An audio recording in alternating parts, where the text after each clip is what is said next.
طبعا إدارة ليفربول رضخت أخيرا للنجم أحمد السقا وخافت منه. وجدعنته بقت دولية، ومحمد صلاح لعب امبارح. طبعا يعني أنا مش عارف أقول إيه، بس أكيد صلاح في نص هدومه من الفيديو ده. والاكيد اكتر ان الفيديو ده محدش وصله في ليفربول، يعني ان الاداره والمدرب بجد اكيد ما وصل. يعني الفيديو اللي انت موجه ليه اكيد ما وصلش. يعني حتى احمد سقا قال حاجه غريبه قوي في الفيديو، قال مش مهم. هو بيقول لهم يعني صباح الخير او مساء الخير على حسب تشوف الفيديو ده امتى، الصبح او بالليل. هو مشكلته ان هم يشوفوه امتى، هم كده كده هيشوفوه، يعني مش قصه. طب سريعا للي مش عارف الموضوع، بس ما اعتقدش حد بيبقى بيشوف الفيديو ده ومش عارفه.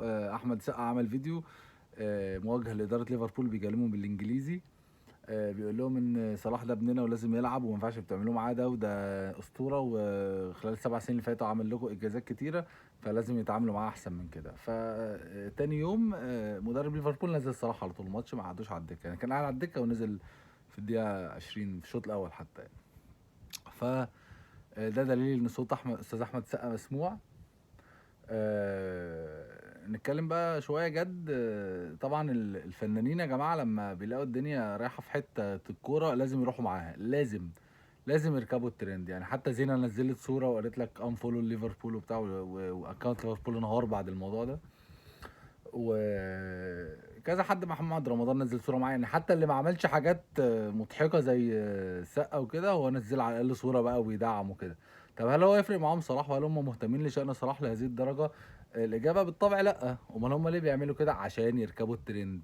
الناس دي يا جماعه في ناس سوشيال ميديا شغاله معاها، بيقولوا لهم يعملوا ايه وما يعملوش ايه. نزل صوره دلوقتي. طبعا موضوع صلاح حدث جلل، وواحد مصري، فحدث جلل هنا في مصر، وهو اصلا ايقون عالميه، فبقى حدث جلال عالمي. فاركب الترند عشان تبقى متشاف دايما. ده وجهة نظرهم، وده الهدف من موضوع ان هم كلهم بينزلوا صور مع صلاح وبيتكلموا عن محمد صلاح.